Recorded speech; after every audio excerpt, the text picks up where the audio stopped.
शिव महापुराण कथा अध्याय 23। श्री शिवाय नमस्तुभ्यम। हर हर महादेव। आप सभी का दिन शुभ और मंगलमय हो।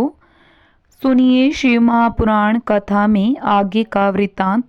व्यास जी बोले, हे ब्रह्मपुत्र सनत कुमार जी, जब देवी भद्रकाली द्वारा युद्ध में घायल होकर शंखचूड़ पुनः अपने रथ पर जाकर बैठ गया, तब क्या हुआ?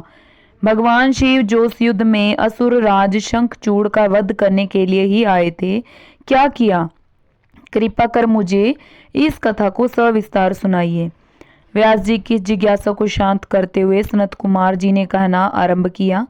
सनत कुमार जी बोले, हे महामुने, जब देवी भद्रकाली ने असुर राज शंखचूड़ को उठाकर बलपूर्वक जमीन पर पटक दिया, तो कुछ समय तक शंखचूड़ इस प्रकार से धरती पर पड़ा रहा मानो मूर्छित हो गया हो।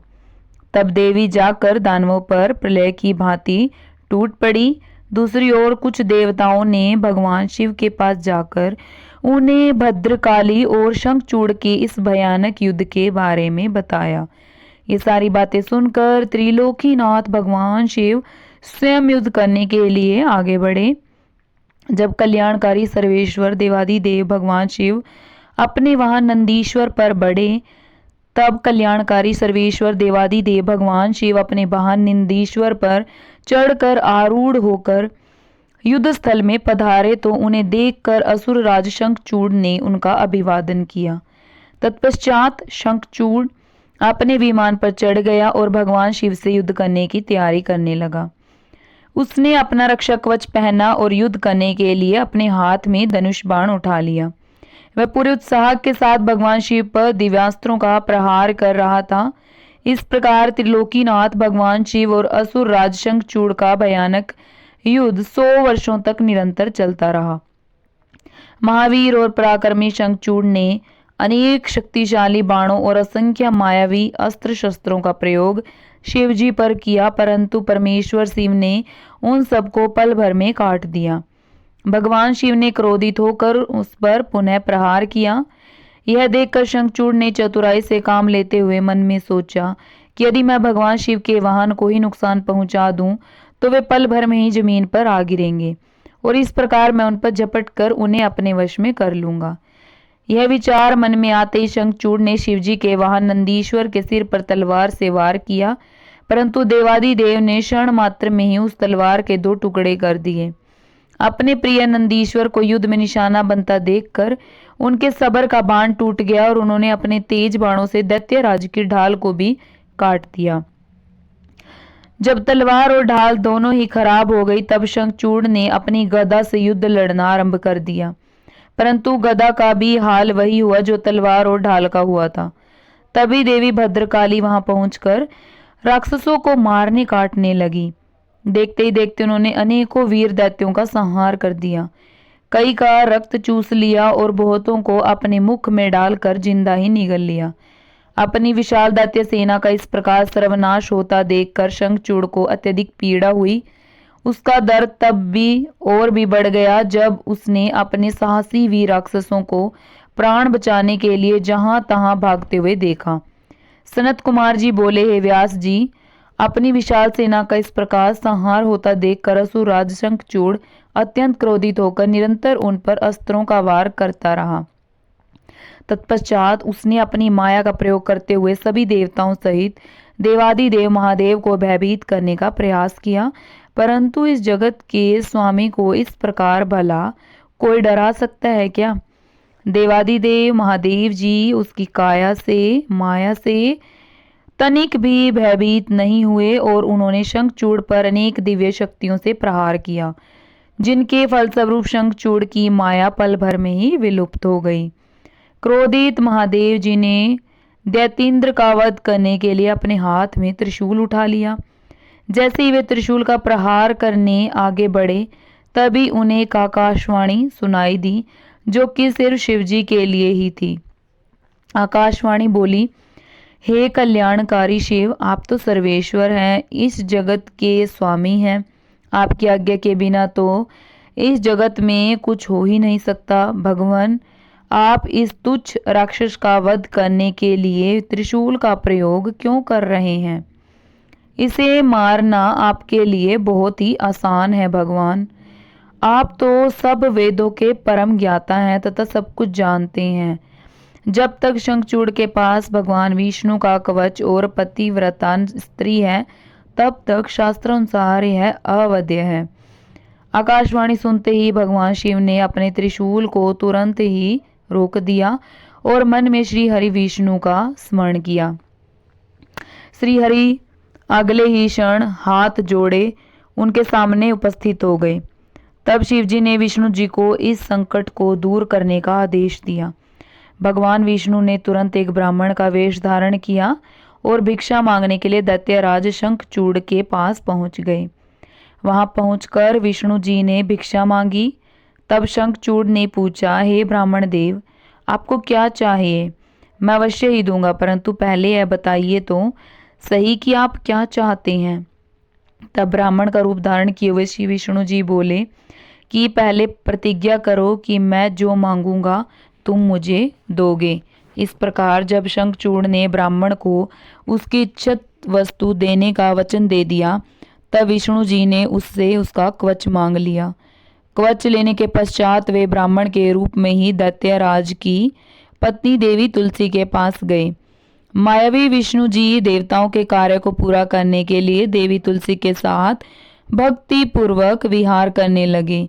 दूसरी ओर जब भगवान शिव को अपनी दिव्य अलौकिक शक्ति द्वारा इस बात का ज्ञान हुआ कि शंखचूड़ की रक्षा करने वाला कवच और उसकी पतिव्रता स्त्री की शक्ति अब उसके साथ नहीं रही, तो तुरंत ही उन्होंने अपना विजय नामक त्रिशूल उठा लिया और पूरी शक्ति से उस त्रिशूल का प्रहार दैत्यराज पर किया।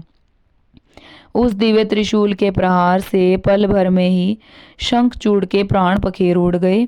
दैत्यराज शंखचूड़ के मरते ही आकाश में दुदुम्बियां बजने लगी, चारों दिशाओं में मंगलगान होने लगा और भगवान शिव पर आकाश से फूलों की वर्षा होने लगी।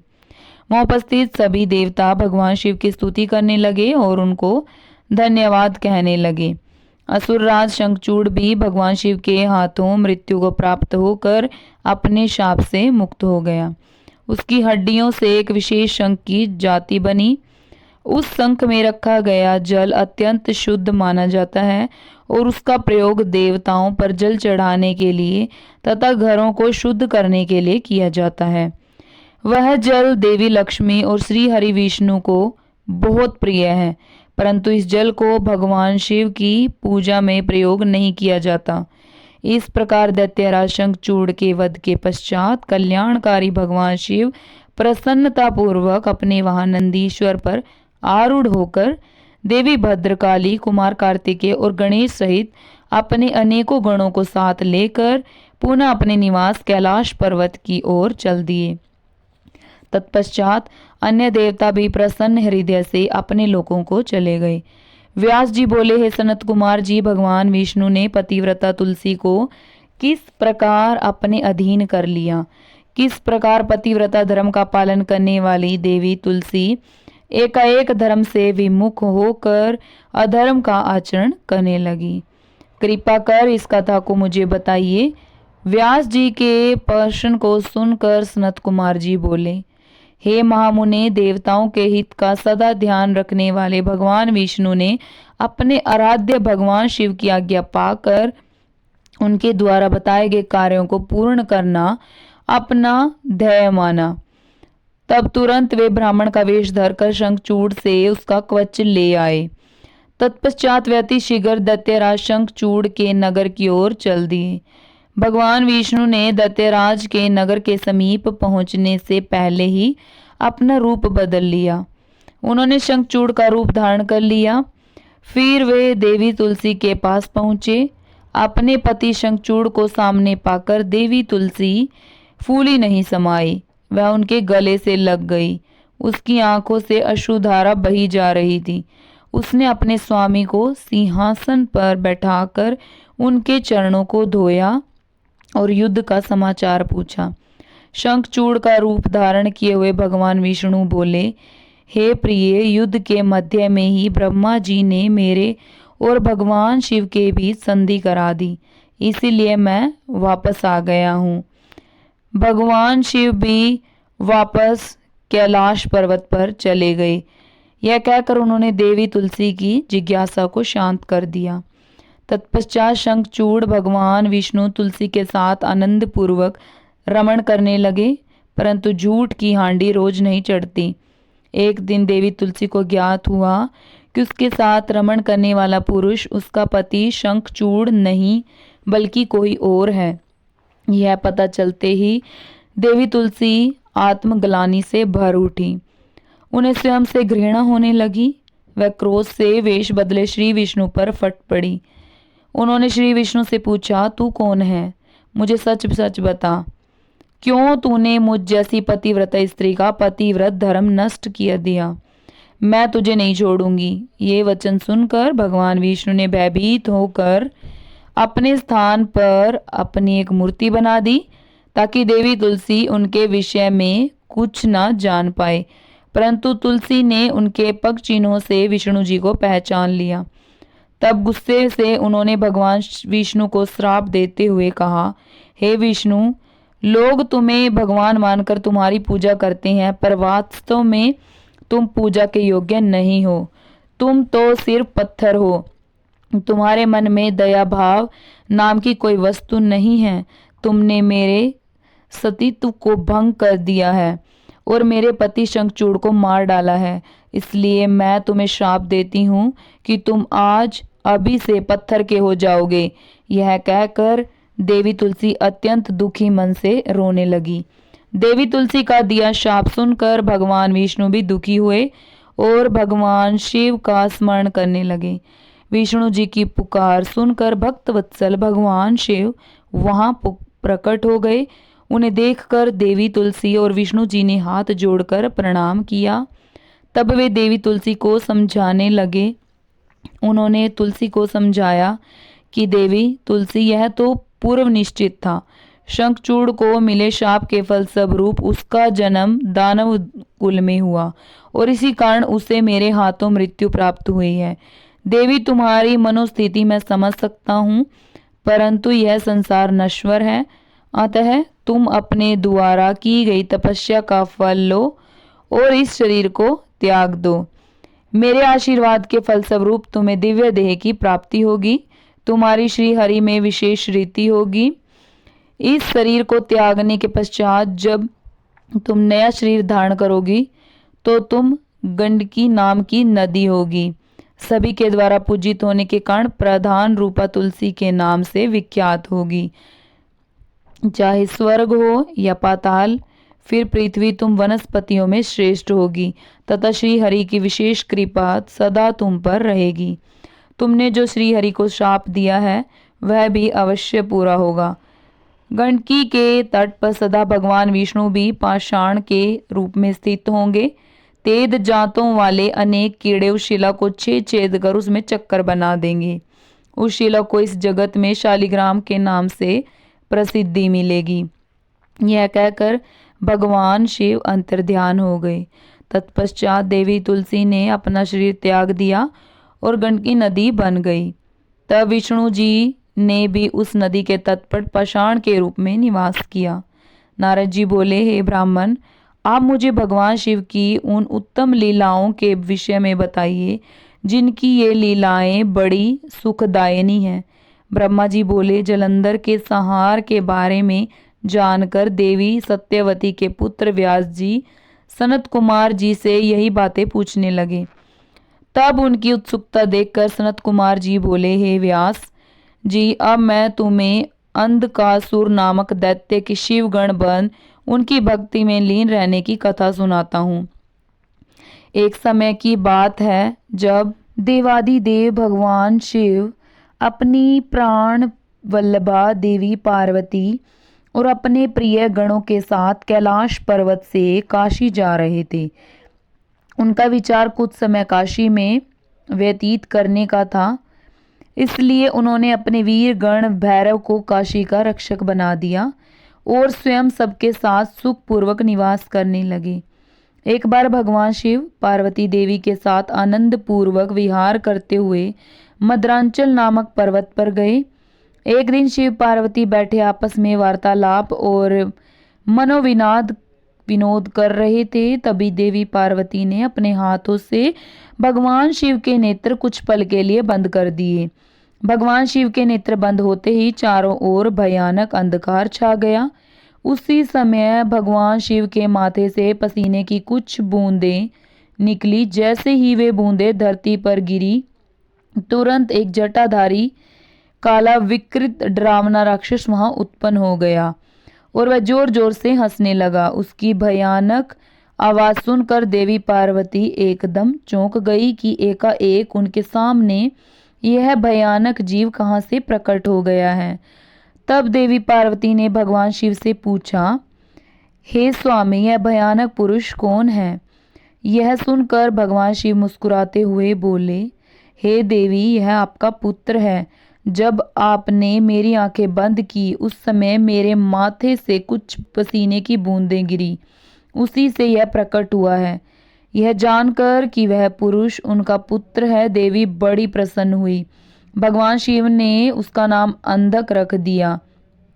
उसी समय हिरण्यनेत्र नाम का एक राक्षस पुत्र प्राप्ति की कामना मन में लेकर वन में घोर तपस्या कर रहा था। उसकी तपस्या से प्रसन्न होकर भगवान शिव उसे वरदान देने के लिए गए। उसने भगवान शिव से एक बलवान और वीर पुत्र की प्राप्ति की इच्छा प्रकट की। भगवान शिव ने कहा, हे हिरण्यनेत्र, मेरा पुत्र अंधक बड़ा ही वीर और बलवान है। तुम चाहो तो मैं उसे तुम्हें सौंप सकता हूँ। भगवान शिव के पुत्र को अपना पुत्र बनाने के लिए वह राक्षस व्यग्र हो उठा। उस पुत्र को प्राप्त कर हिरण्यनेत्र बहुत प्रसन्न हुआ और उसे गले से लगा लिया। भगवान शिव पुत्र अंधक को हिरण्यनेत्र को सौंपकर अपने धाम को चले गए। हिरण्यनेत्र अपने प्रिय पुत्र अंधक को साथ लेकर अपने घर लौट आया और उसको बहुत लाड प्यार से पालने लगा।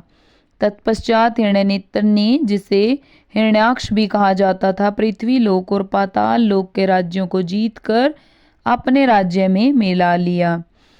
दैत्यों के राजा उस हिरण्याक्ष के आतंक से तीनों लोग कांपने लगे। यहाँ तक कि देवता भी व्याकुल हो भयभीत हो गए। उन्होंने भगवान विष्णु को वराह रूप धारण करके पाताल लोक भेजा। क्रोधित श्री हरि ने हिरण्याक्ष का वध सुदर्शन चक्र से कर दिया। तत्पश्चात अंधक का राज्याभिषेक करवाया। सभी देवता भय मुक्त होकर बड़े प्रसन्न हुए और भगवान विष्णु की जय जयकार करने लगे। भगवान श्री हरि विष्णु आशीर्वाद देकर अपने बैकुंठ धाम को चले गए।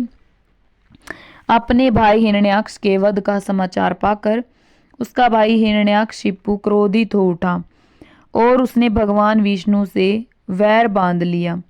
सनत कुमार जी बोले, हे व्यास जी, वाराह रूपधारी श्री हरि विष्णु जी द्वारा अपने भाई हिरण्याक्ष का संहार किए जाने से हिरण्यकशिपु बहुत दुखी और क्रोधित तो था ही, अतः उसने अपनी असुर सेना को देवताओं का संहार करने की आज्ञा दी तथा अपनी विष्णु भक्त प्रजा को भी दंड देने के लिए कहा। तब आज्ञा पाकर स्वामी भक्त असुरों ने देवलोक का विनाश कर दिया। उनके आतंक से देवता स्वर्ग छोड़कर भाग खड़े हुए। हिरण्यकशिपु के राज्य में उसकी प्रजा को बहुत डराया जाता था। सबने भक्ति का मार्ग छोड़ दिया था। विष्णु भक्तों की खैर नहीं थी। एक दिन हिरण्यकशिपु अपने मृत भाई हिरण्याक्ष को जलांजलि देकर उसकी स्त्री और बच्चों से मिला और उन्हें सांत्वना दी। दैत्यराज हिरण्यकशिपु के मन में विचार आया कि यदि मैं अजर अमर अजय हो जाऊं और मेरा कोई प्रतिद्वंद्वी ना रहे तो कोई भी मुझे हरा नहीं सकेगा और तब सभी मुझे झुककर प्रणाम करेंगे। यह सोचते ही हिरण्यकशिपु मंदरांचल पर्वत पर जाकर घोर तपस्या करने लगा। तपस्या हेतु वह एक पैर के अंगूठे पर खड़ा था। सिर के ऊपर दोनों हाथ जोड़े आसमान की ओर देखते हुए वह घोर तपस्या कर रहा था। तो उसकी तपस्या से प्रसन्न जब हिरण्यकशिपु तपस्या में लीन था तो देवताओं ने असुर से अपना राज्य छीन लिया और वे आनंद पूर्वक अपना राज्य करने लगे। हिरण्यकशिपु की तपस्या का तेज दिन प्रतिदिन बढ़ता ही जा रहा था। उसके तप की अग्नि से देवता तप्त हो उठे और भयभीत होकर ब्रह्मा जी के पास गए। तब सब देवताओं ने हाथ जोड़कर ब्रह्मा जी को प्रणाम किया। तत्पश्चात उन्होंने बताया कि हे प्रभु, दैत्यराज हिरण्यकशिपु की तपस्या के तेज से सब लोग भयभीत हो रहे हैं। आप कृपा करके हमें भयमुक्त कीजिए। सब देवताओं की प्रार्थना सुनकर ब्रह्मा जी हिरण्यकशिपु को वर देने के लिए उस स्थान पर गए जहां पर वह तपस्या कर रहा था। वहां जाकर उन्होंने हिरण्यकशिपु से कहा, वत्स, मैं तुम्हारी तपस्या से बहुत प्रसन्न हूँ। तुम जो चाहो मांग सकते हो, मैं तुम्हारी मनोकामना अवश्य पूरी करूंगा। ब्रह्मा जी के शुभ वचन सुनकर हिरण्यकशिपु ने आंखें खोल दी और हाथ जोड़कर सामने खड़े ब्रह्मा जी को प्रणाम किया। तत्पश्चात वह बोला, हे प्रजापति, हे पितामह, मैं चाहता हूँ कि मुझे कभी भी मृत्यु का भय ना हो। मैं किसी अस्त्र शस्त्र, पाश, वज्र, सूखे पेड़, पर्वत, जल, अग्नि से ना मरूं। देवता, दैत्य, मुनि, सिद्धवर अथवा सृष्टि की कोई भी रचना मेरे वध ना कर सके। दिन रात, स्वर्ग, नरक, पृथ्वी, पाताल, अंदर बाहर, कहीं भी किसी भी समय मेरी मृत्यु ना हो सके। ब्रह्मा जी ने प्रसन्न होते हुए तथास्तु कह दिया। तुम्हें तुम्हारे अभीष्ट फलों की अवश्य प्राप्ति होगी। जो वरदान तुमने मांगा है वह अवश्य फलीभूत होगा। और तुमने 96,000 वर्षों तक तपस्या करके मुझे प्रसन्न किया है। अब तुम सुखपूर्वक राज्य करो। अपना इच्छित वरदान प्राप्त करके दैत्यराज हिरण्यकशिपु बहुत प्रसन्न हुआ और हाथ जोड़कर ब्रह्मा जी की स्तुति करने लगा। तत्पश्चात ब्रह्मा जी अंतर्धान हो गए। हिरण्यकशिपु अपने घर वापिस चला गया। वहां पहुंचकर उसके मन में यह विचार आया कि अब मैं अमर हो गया हूँ, अब कोई भी मुझे नहीं मार सकता, इसलिए अब मुझे अपने राज्य का विस्तार करना चाहिए। यह विचार मन में आते ही उसने तीनों लोकों पर अपना अधिकार कर लिया और अधिकार करने का उसने निर्णय लिया और उसने देवताओं का से भयंकर संग्राम किया और उन्हें डराकर उनके राज्य पर अधिकार कर लिया। देवता अपने प्राणों की रक्षा हेतु वहां से भाग खड़े हुए और भगवान श्री हरि विष्णु के पास गए। भगवान श्री हरि के पास पहुंचकर देवताओं ने उन्हें अपनी व्यथा सुनाई और उनसे अपनी पीड़ा और कष्टों को दूर करने की प्रार्थना की। तब विष्णु जी ने उन्हें आश्वासन दिया कि वे स्वयं हिरण्यकशिपु का वध करके उन्हें उसके अत्याचारों से मुक्ति दिलाएंगे। भगवान विष्णु के आश्वासन पर देवता उन्हें धन्यवाद देकर बैकुंठ लोक से वापस आ गए। वे अपनी रक्षा के लिए अलग अलग जगहों पर निवास करने लगे। उधर श्री हरि विष्णु ने देवताओं को उनके कष्टों से मुक्ति दिलाने हेतु दैत्यराज हिरण्यकशिपु का संहार करने का निश्चय किया, परंतु ब्रह्मा जी द्वारा दिए गए वरदान को भी उन्हें पूरा करना था। तब विष्णु जी ने ऐसा रूप धारण किया जो आधा मनुष्य के जैसा था, आधा शेर जैसा। ऐसा अत्यंत भयानक रूप धारण कर विष्णु जी अग्नि के समान प्रलयकारी नजर आ रहे थे। नरसिंह के रूप में श्री हरि ने दैत्यराज हिरण्यकशिपु की नगरी में प्रवेश किया। उस समय सूर्यास्त का समय हो रहा था। उनका यह अनोखा भयानक रूप देखकर दैत्य सेना के वीर उन पर टूट पड़े और उनसे युद्ध करने लगे। तब पल भर में ही उन्होंने सब दैत्यों को मार गिराया और राजमहल की ओर चल दिए। तभी विष्णु जी के परम भक्त दैत्यराज हिरण्यकशिपु के पुत्र प्रहलाद की दृष्टि नरसिंह भगवान पर पड़ी। प्रहलाद बोला, हे पिताजी, ये अद्भुत रूप धारण किए हुए नरसिंह अवतार मुझे तो भगवान जान पड़ते हैं। इनकी वीरता की प्रशंसा करना तो असंभव है, अतः आपको इनकी शरण में चले जाना चाहिए। अपने पुत्र की इन बातों को सुनकर दैत्यराज हिरण्यकशिपु को बहुत क्रोध आ गया। वह बोला, पुत्र, तुम बिना कारण ही भयभीत हो रहे हो। तुम दैत्यों के अधिपति के पुत्र हो, तुम्हें इस प्रकार कायरता भरी बातें कदापि नहीं करनी चाहिए। यह कहकर हिरण्यकशिपु ने अपने सैनिकों को आदेश दिया कि शीघ्र जाकर विचित्र आकृति वाले उस जीव को बंदी बनाकर ले आओ। अपने स्वामी दैत्यराज हिरण्यकशिपु की आज्ञा पाकर उनके वीर दैत्यगण नरसिंह भगवान को पकड़ने के लिए दौड़े, परंतु उनके समीप जाते ही वे भस्म हो गए। अब दैत्यराज स्वयं युद्ध करने के लिए अपने अस्त्र शस्त्रों सहित आगे बढ़े। तब भगवान नरसिंह और राजा हिरण्यकशिपु ने बहुत भयानक युद्ध हुआ, परंतु भगवान नरसिंह के आगे दैत्यराज हिरण्यकशिपु की एक ना चली। नरसिंह ने हिरण्यकशिपु को खींचकर अपनी जंघा पर लिटा लिया और उनकी छाती को अपने नाखूनों से चीर दिया। उसके प्राण पखेर उड़ गए। तभी हिरण्यकशिपु के पुत्र प्रहलाद ने वहां आकर नरसिंह भगवान के चरणों में अपना सिर झुकाकर क्षमा याचना की। भगवान विष्णु ने प्रहलाद को आशीर्वाद देकर हिरण्यकशिपु का राज्य सौंप दिया। जैसे ही देवताओं को हिरण्यकशिपु के मारे जाने की सूचना मिली, वह बहुत प्रसन्न वे होकर नृत्य और श्री हरि विष्णु की स्तुति करने लगे। आकाश में मंगल ध्वनि गूंजने लगी और फूलों की वर्षा होने लगी। इस प्रकार हिरण्यकशिपु का वध करने के पश्चात प्रहलाद को राज्य सौंपकर भगवान नरसिंह वहां से अंतर्ध्यान हो गए। तत्पश्चात सभी प्रसन्नता पूर्वक अपने लोकों को चले गए।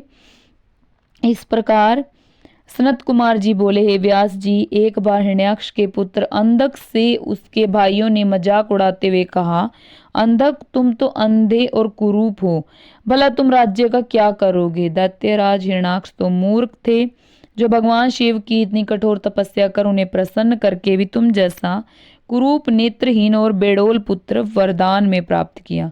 कभी दूसरे से प्राप्त पुत्र का भी पिता की संपत्ति पर अधिकार होता है क्या?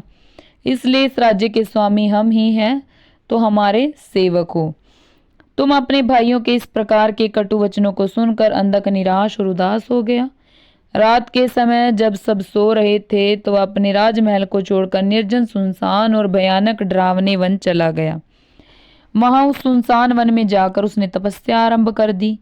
वह 10,000 वर्षों तक घोर तपस्या करता रहा, परंतु जब कोई परिणाम नहीं निकला, तो उसने अपने शरीर को अग्नि में जलाकर होम करना चाहा। ठीक उसी समय स्वयं ब्रह्मा जी वहां प्रकट हो गए। ब्रह्मा जी बोले, पुत्र अंधक, मांगो, क्या मांगना चाहते हो? मैं तुम्हारी तपस्या से बहुत प्रसन्न हूँ। तुम अपना इच्छित वर मांग सकते हो। मैं तुम्हारी मनोकामना अवश्य ही पूरी करूंगा। यह सुनकर अंधक बहुत प्रसन्न हुआ। उसने हाथ जोड़कर ब्रह्मा जी की स्तुति की और बोला, हे कृपा निधान ब्रह्मा जी, यदि आप मुझ पर प्रसन्न होकर मुझे कोई वर देना चाहते हैं, तो आप कुछ ऐसा करें कि मेरे निष्ठुर भाइयों ने जो मुझसे मेरा राज्य छीन लिया है, वे सब मेरे अधीन हो जाएं। मेरे नेत्र ठीक हो जाएं, अर्थात मुझे दिव्य दृष्टि की प्राप्ति हो, तथा मुझे कोई भी ना मार सके। वह देवता, गंधर्व, यक्ष, किन्नर, मनुष्य, नारायण अथवा स्वयं भगवान शिव ही क्यों ना हो। अंधक के इन वचनों को सुनकर ब्रह्मा जी बोले, हे अंधक, तुम्हारे द्वारा कही हुई दोनों बातों को मैं स्वीकार करता हूँ, परंतु इस संसार में कोई भी अजर अमर नहीं है। सभी को एक न एक दिन काल का ग्रास बनना पड़ता है।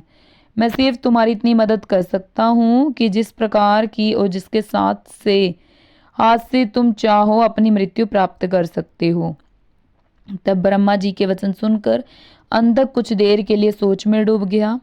फिर बोला, हे प्रभु, तीनों कालों की उत्तम, मध्य और नीच नारियों में से जो भी नारी सबकी जननी हो, सब में रतन हो, जो सब मनुष्यों के लिए दुर्लभ तथा शरीर व मन के लिए अगम्य है, उसको अपने सामने पाकर जब मेरे अंदर काम वासना उत्पन्न हो, उसी समय मेरा नाश हो। इस प्रकार का वरदान सुनकर ब्रह्मा जी ने तथास्तु कहा और उससे बोले, दैतेंद्र, तेरे सभी वचन अवश्य ही पूरे होंगे। अब तू जाकर अपना राज्य संभाल। ब्रह्मा जी के वचन सुनकर अंधक बोला, हे भगवान, अब मेरा शरीर इस लायक नहीं रहा कि मैं युद्ध कर सकूं। अब तो मेरे शरीर में सिर्फ नसें और हड्डियां ही बची हैं। अब मैं कैसे युद्ध कर पाऊंगा और अपनी शत्रु सेना को परास्त कर पाऊंगा। इस प्रकार के वचनों को सुनकर ब्रह्मा जी मुस्कुराए और उन्होंने अंधक के शरीर का स्पर्श किया। उनके स्पर्श करते ही अंधक का शरीर भरा पूरा हो गया और वह परम शक्तिशाली योद्धा जान पड़ता था, जिसके सामने अच्छे से अच्छा वीर भी नहीं टिक सकता हुआ था। इस प्रकार अंधक को मनोवांछित वर देकर ब्रह्मा जी वहां से अंतर्ध्यान हो गए। तत्पश्चात अंधक भी प्रसन्नता पूर्वक अपने घर की ओर चल दिया। जब अंधक ने अपने राज्य में प्रवेश किया तो यह जानकर अंधक को ब्रह्मा जी से वरदान प्राप्त हुआ है। सारे दानव उसके वश में होकर उसके दास बनकर रहने लगे। तब अंधक ने विचार किया कि हमें दैत्य साम्राज्य का विस्तार करना चाहिए और अपने घोर शत्रु देवताओं को पराजित करके उनके राज्य पर अपना अधिकार स्थापित कर लेना चाहिए। यह सोचकर दैत्येंद्र अंधक ने अपनी विशाल दैत्य सेना के साथ स्वर्ग लोक पर आक्रमण किया और स्वर्ग पर अपना आधिपत्य जमा कर देवराज इंद्र को अपना बंदी बना लिया। तत्पश्चात उसने नागों, सुपर्णों, श्रेष्ठ राक्षसों, गंधर्वों, यक्षों, मनुष्यों, ऊंचे ऊंचे पर्वतों और भयानक वृक्षों और सिंहों को भी युद्ध में परास्त कर दिया और अपने अधीन कर लिया। अंधक मंदांत होकर कुमार्गी हो गया। उसने स्वर्ग, भूतल और रसातल की सर्वश्रेष्ठ सुंदरियों को अपना कर उनके साथ रमणीय विहार किया। दिन पर दिन वह बुराई के दलदल में धंसता जा रहा था। उसने अपने वैदिक धर्म का पूर्णतः त्याग कर दिया। एक दिन उसके दुर्योधन, वैदस और हस्ती नामक तीनों मंत्री उसके पास आए और बोले, हे दैत्यराज, हमने मद्रांचल पर्वत की एक गुफा में एक मुनि को देखा है जो कि योग निद्रा में मगन आंखें बंद करके बैठा है। उस रूपवान मुनि के मस्तक पर अर्धचंद्र, कमर में गजेंद्र की खाल बंधी है, सिर पर जटाजूट, गले में खोपड़ियों की माला तथा उसके शरीर पर बड़े भयानक सांप लिपटे हुए हैं। उस मुनि के एक हाथ में त्रिशूल तो दूसरे में डमरू है। अपने घोर अंगों पर उसने भस्म लपेट रखी है। उस तपस्वी का वेश बड़ा ही अद्भुत है। साथ ही एक विकराल वानर अनेक आयुधों को धारण किए उस तपस्वी की रक्षा कर रहा है। वहीं उनके पास में एक सफेद रंग का बैल बंधा हुआ है। उस तपस्वी के पास ही एक सुंदर रत्न स्वरूपा नारी बैठी है जो संपूर्ण शुभ लक्षणों से युक्त है। उसका रूप बड़ा मनोहारी है जो सभी के मन को मोह लेता है। उसने सुंदर मूंगे, मोती, मणियों और सोने के रत्न जड़ित आभूषणों को धारण किया हुआ है। वह इतनी रूपवती है कि जो उसे एक बार देख लेता उसकी आंखों का होना सफल हो जाता है। उस परम सुंदरी को एक बार देख लेने के बाद संसार की अन्य किसी स्त्री को देखने की आवश्यकता ही नहीं पड़ेगी। स्वामी, आप इस त्रिलोक के अधिपति हैं। आपके पास इस संसार के सभी बहुमूल्य और अमूल्य धरोहर है। ऐसी परम सुंदरी रूपवती नारी को भी आपके अनमोल राज्य की शोभा बढ़ानी चाहिए। अतः आप हमारे साथ चलें और उस सुंदरी को यहाँ ले आए। अपने वीर मंत्रियों के इस प्रकार के वचन सुनकर दैत्यराज अंधक बहुत प्रसन्न हुआ और उसके मन में उस सुंदर नारी को देखने की इच्छा बलवती हो गई। उसने अपने मंत्रियों को आदेश दिया कि तुम शीघ्र वहां जाकर उस तपस्वी से उसकी सुंदर स्त्री को मांग कर मेरे पास ले आओ। अपने स्वामी दैत्यराज अंधक की आज्ञा पाकर वे तीनों मंत्री पुनः उसी स्थान पर गए और भगवान शिव से बोले, हे महातपस्वी ब्राह्मण, हमारे स्वामी दैत्यराज अंधक आपकी भार्या की सुंदरता के विषय में जानकर उन पर मोहित हो गए हैं और उन्हें अपनी पटरानी बनाना चाहते हैं। आप सहर्ष उन्हें हमें सौंप दे। उनके ऐसे वचनों को सुनकर शिवजी को बहुत क्रोध आया, परंतु वे फिर भी सिर्फ इतना ही बोले, दैत्यों, ये मेरी अर्धांगिनी है। ये स्वयं शक्ति संपन्न और सिद्धि रूपा है। देवी स्वयं अपने भक्तों के कष्टों को दूर करती हैं। आप अपनी परेशानी ने बताइए, ये अवश्य ही आपके दुखों को दूर करेगी। भगवान शिव के वचन सुनकर क्रोधित और मद्दान दैत्य और कुछ ना बोले और वहां से वापस आ गए। तब दैत्यराज अंधक को उन्होंने वहां घटित हुई सारी बातें बढ़ा चढ़ाकर बताई, जिन्हें सुनकर दैत्येंद्र का क्रोध 7वें आसमान पर चढ़ गया। तब वह मूढ़ बुद्धि दैत्य सुंदरी को देखने के लिए आतुर हो उठा। उसने स्वयं वहां जाकर उस रत्नों में सर्वश्रेष्ठ रत्न को अपने साथ लाने का निश्चय किया। सनत कुमार जी बोले, हे व्यास जी, जब इस प्रकार अंधक के इन तीनों मंत्रियों ने वहां जाकर अंधक को सब बताया। तब क्रोधित होकर वह स्वयं वहां जाने को आतुर हो गई। तब मदिरा पान करके वह अपनी विशाल सेना को साथ लेकर मद्रांचल पर्वत की ओर चल दिया। वहां रास्ते में उसकी मुठभेड़ भगवान शिव के वीर गणों से हो गई। उनमें बड़ा भारी युद्ध हुआ। शिवगणों ने दैत्य सेना को मार मार कर वहां से भगा दिया। वीर बलशाली दैत्य विरोचन, बलि, बाणासुर, सहस्त्रबाहु आदि बड़ी दृढ़ता से लड़े, परंतु शिवगणों ने उन्हें वहां से खदेड़ कर ही दम लिया। उस समय वहां की धरती रक्त से लाल हो गई। जब असुरों की सेना ने देखा कि वे किसी भी प्रकार से शिवजी के गुणों को नहीं हरा पाएंगे, तब वे स्वतः ही वहां से लौट गए।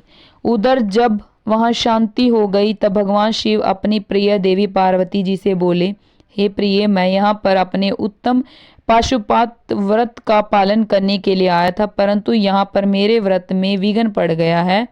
अतः मैं अब इस व्रत को यहाँ पर पूरा नहीं कर सकता। इस व्रत को पूरा करने के लिए मुझे पुनः किसी अन्य निर्जन स्थान पर जाना पड़ेगा। देवी, तुम यहीं पर रहो और मैं किसी अन्य स्थान पर जाकर अपने पाशुपत व्रत का अनुष्ठान पूरा करूंगा।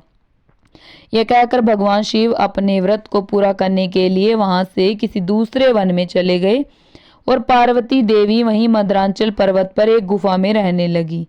भगवान शिव निर्जन वन में जाकर अपने पाशुपत व्रत को पूरा करने के लिए घोर साधना करने लगे। उधर दूसरी ओर देवी पार्वती वहां अकेली रहकर अपने पति भगवान शिव के लौटने की प्रतीक्षा करने लगी। उनकी रक्षा के लिए भगवान शिव का एक गण वीरक सदा उनकी गुफा के बाहर पहरा देता रहता था।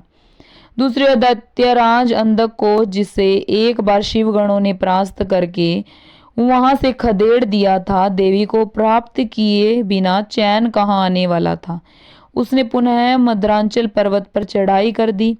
जैसे ही अंधक और उसकी दानव सेना पर्वत पर पहुंची, वीरक ने उनसे युद्ध करना आरंभ कर दिया। महाबली वीरक बड़ी वीरता से उन दैत्यों से युद्ध करता रहा और उन्हें डराता रहा और हराता रहा। उनके बीच भयानक अस्त्र शस्त्रों का प्रयोग होता रहा। जब किसी भी तरह वीरक को युद्ध में पराजित करना संभव न हुआ, तो दैत्यों ने वीरक को चारों ओर से मिलकर घेर लिया। जब गुफा के अंदर बैठी देवी पार्वती को यह ज्ञात हुआ कि उनका प्रिय रक्षक चारों ओर से दानवों से घिर चुका है, तो उन्होंने अलौकिक रीति से ब्रह्मा, विष्णु और देवताओं का मन में स्मरण किया। यह बात ज्ञात होते ही कि जगत जननी जगदम्बा माँ पार्वती ने स्मरण किया है, पल भर में सब देवता वहां मद्रांचल पर्वत पर उपस्थित हो गए और दैत्यों से युद्ध करने लगे। जब वीरक ने देखा कि अब वह अकेला नहीं है, उसके साथ पूरी देव सेना खड़ी है, तो वह हर्षित मन से पुनः युद्ध में लग गया और तब उसका जोश देखते ही बनता था। देवताओं ने ब्राह्मी, नारायणी, इंद्री, वैष्णारी, याम्या, वारुणी, वायवी, कुबेरी, यक्षेश्वरी और गारुड़ी देवी का रूप धारण किया हुआ था। अनेकों आयुधों से सुसज्जित होकर वे युद्ध कर रहे थे। इस प्रकार इस भीषण युद्ध को चलते चलते कई हजार वर्ष बीत गए। देवसेना जितने भी असुरों को मारती, दैत्य गुरु शुक्राचार्य अपनी मृत संजीवनी द्वारा विद्या से पल भर में उन्हें जीवित कर देते। इस प्रकार दैत्य सेना ने कम न हो रही थी और न ही वह हार मान रही थी। युद्ध दिन प्रतिदिन और भयानक होता जा रहा था। भगवान शिव भी अपना पाशुपत व्रत पूरा करके वहां मद्रांचल पर्वत पर वापस आ गए। सनत कुमार जी बोले, हे महामुनि, जब भगवान शिव पाशुपत व्रत को पूरा करने के पश्चात मद्रांचल पर्वत पर लौटे, तो उन्होंने देखा कि दैत्यराज गंधक ने अपनी विशाल सेना के साथ पुनः आक्रमण कर दिया है। उनके वीरगण और अनेकों रूप धारण किए देवियां अंधक और उसकी सेना से युद्ध कर रही थी। यह देखकर भगवान शिव को बहुत क्रोध आया कि मेरी अनुपस्थिति में इस दुष्ट दैत्य ने मेरी पत्नी को परेशान किया है। क्रोधी देवादिदेव भगवान महादेव जी अंधक से युद्ध करने लगे और परंतु दैत्यराज बहुत चालाक था। उसने गिल नामक दैत्य को आगे कर दिया।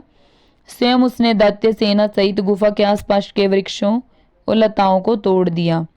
तत्पश्चात उस दैत्य अंधक ने एक एक करके सबको निगलना शुरू कर दिया।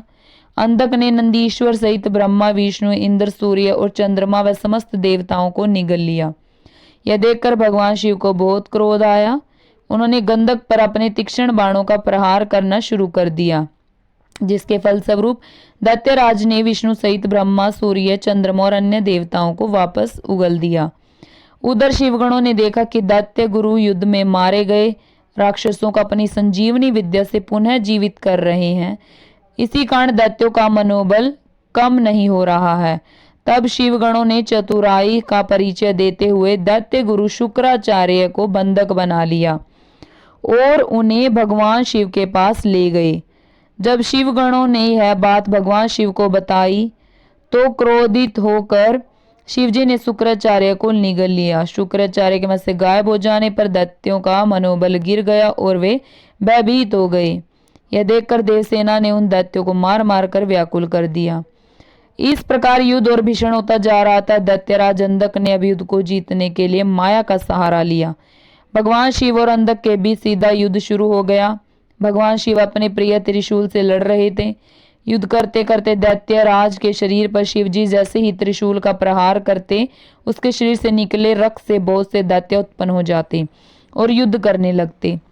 यह देखकर देवताओं ने देवी चंडिका की स्तुति की। जब चंडिका तुरंत युद्ध भूमि में प्रकट हो गई और उन्होंने भगवान शिव को प्रणाम किया, शिवजी का आदेश पाकर देवी चंडिका उस अंधक नामक असुर के शरीर से निकलने वाले रक्त को पीने लगी। इस प्रकार अंधक का रक्त जमीन पर गिरना बंद हो गया और उससे उत्पन्न होने वाले राक्षसी भी उत्पन्न होने बंद हो गए। फिर भी अंधक अपनी पूरी शक्ति से युद्ध करता रहा। उसने भगवान शिव पर बाणों से प्रहार करना शुरू कर दिया। युद्ध करते करते भगवान शिव ने अंधक का संहार करने के लिए त्रिशूल का जोरदार प्रहार उसके हृदय पर किया और उसे भेद दिया। उन्होंने उसे ऐसे ही ऊपर उठा लिया। सूर्य की तेज किरणों ने उसके शरीर को जला दिया। इससे उसका शरीर जर्जर हो गया। मेघों से तेज जल बरसा और वह गीला हो गया। फिर हिमखंडों ने उसे विदीर्ण कर दिया। इस पर भी दैत्यराज अंधक के प्राण नहीं निकले। अपनी ऐसी अवस्था देखकर अंधक को बहुत दुख हुआ। वह हाथ जोड़कर देवादिदेव भगवान शिव की स्तुति करने लगा। भगवान शिव तो भक्त वत्सल हैं, वो सदा ही अपने भक्तों के अधीन रहते हैं। तब भला वे अंधक पर कैसे प्रसन्न न होते। उन्होंने अंधक को क्षमा करके अपना गण बना लिया। युद्ध समाप्त हो गया। सब देवता हर्षित होकर भगवान शिव की स्तुति करने लगे। भगवान शिव पार्वती को साथ लेकर अपने गणों सहित कैलाश पर्वत पर चले गए। सभी देवता अपने अपने लोकों को वापस लौट गए। इससे आगे का वृतांत सुनिएगा अगले अध्याय में। तब तक के लिए जय श्री कृष्णा। राधे राधे।